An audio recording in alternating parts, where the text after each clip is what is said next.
ලස්සනම ලස්සන වනාන්තරයක් තිබ්බා. ඉතින් මේ වනාන්තරේ ලස්සන ගස් කොළන් වනසිව්පාවුන් හැමෝම ජීවත් වුණා.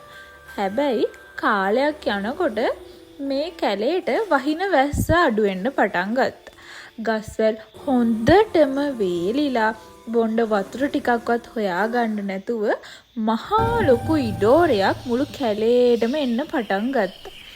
ගස්වැල් වේලිලා යනකොට ගෙඩි මල් කිසිම දෙයක් ඉතුරුනේ නැහැ. ඉතින් මේ ඉඩෝරේ හැම සතෙක්ටම වගේම කැලේ ඉන්න සමනලයින්ට ගොඩාක් ලොකුවට බලපෑවා. ඉතින් සමනලයෝ පැණි නැතුව හොඳටම දුකෙන් තමයි හිටියේ. චූටි සමනලු පැටව් බඩගින්නේ අඬන එක දිගටම තිබුණා. සමනල අම්මලාට ඉතින් මේ දුක හරියටයි. එක දවසක් උදේම මේ සමනල්ලු රංචුවම ඉතින් එකට එකතු වෙලා ඉර පායන පැත්තට පියාඹගෙන ගිහින් බැලුවා. මල් පිපෙන ගහක් තියා කොළ තියෙන ගහක්වත් අහල පහලක තිබ්බෙම නැහැ. ඉතින් එක සමනලෙක් මේ අතරතුරේදී කියනවා අපිත් මල් පැණි හොයන්න පටන්ගෙන මේ පැත්තට ආවත් අම්මෝ මං නිකන් මහන්සි වුණා විතරයි කියලා. එතකොට එතන හිටපු රතු පාට සමනලෙකුත් කියන්න ගත්තා මමත් මේ දැන් ආවා විතරයි ඉර බහින පැත්තටත් ගිහින් බැලුවා ඒත් මේ ළඟ පාතක නම් මල් පිපෙන ගස් නෑ කියලා. මෙහෙම හිටියොත් නම් අපිට බඩගින්නෙම තමයි මැරෙන්න වෙන්නේ. තවත් මහන්සි වෙන්න කලින් අපි අනිත් පැත්තට ගිහිලා මල් තියනවාද කියලා බලමු කියලා එතන හිටපු වැඩිහිටි සමනලෙක් කියන්න ගත්තා.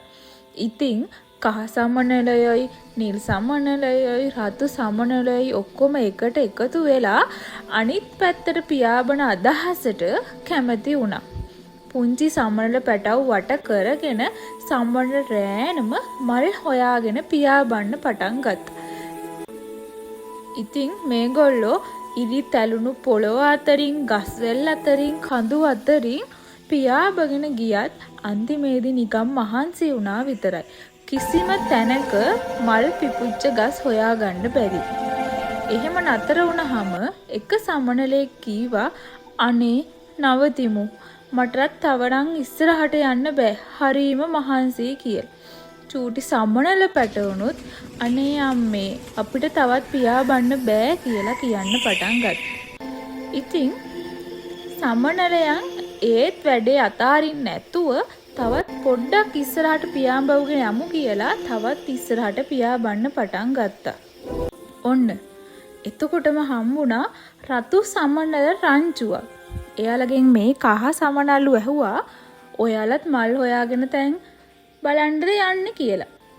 එතකොට කිව්වා ඔව් අපිත් මේ මල් තියෙන තැනක් හොයාගෙන යනවා. අපේ අය හොඳටම දුර්වල වෙලා මල් පැණි නැතුව කියලා. ඉතින් මේ හැමෝම එකට එකතු වෙලා ඔන්න දැන් ආයත් කැලේ හරහා මල් පැණි හොයාගෙන පියාඹනවා. කහ සමනල රංචුව කැලේ මැදින් තවත් ටිකක් ඉස්සරහට යනකොටම එක වැඩිහිටි කහ සමනලෙක් මෙන්න මෙහෙම කිව්වා. මට දැන් හොඳ සුවඳක් දැනෙනවා. ඔයාලත් බලන්න මේ සුවඳ එන්නේ කොහෙන්ද කියලා ළඟම මල් තියෙනවා. වැඩිහිටි කහ සමනලයා කිව්වා. හැමෝගෙම හිතට අලුත් බලාපොරොත්තුවක් ඇති වුණා. නැවතත් ප්‍රාණවත් වුණා. හැමෝම මේ අත පියාඹා සෝදිසි කරා. අන්න මල් තියනෝ පොඩි කහ සමනලෙක් හයියෙන් තටු සලමින් කෑ ගැහුවා. වතුර සිඳී ගිය ගගක් ආසන්න ඇති පුංචි දිය කඩਿੱත්තක් දෙපස මල් පිපී තිබුණා. හැමෝම ඒ මල් වෙත සතුටින් පියාඹගෙන ගියා. මලින් මලට පියාඹලා ගිහිල්ලා හිතේ හැටියට බඩ පිරෙන ගම මල් පැණි බිව්වා.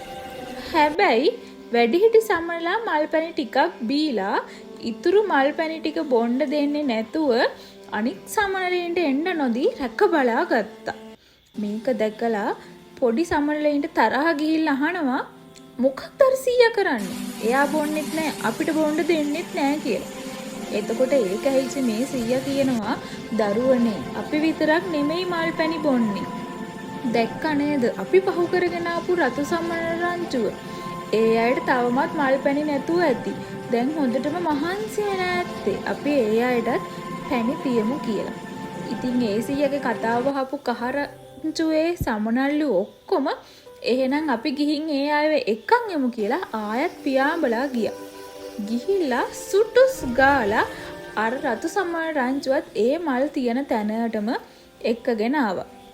ඒක දැකපු මල් හොයාගත් කහ සමනලේ හැමෝටම හරිම සතුටුයි. ඉතින් මේ කහ සමනලුයි රතු සමනලුයි ඔක්කොම එකට එකතු වෙලා තියෙන මල් වලින් පැණි උරාගෙන බිව්වා. ඉතින් වැඩිහිටි රතු සමනලින් කහ සමනලින්ද ස්තුති කරා.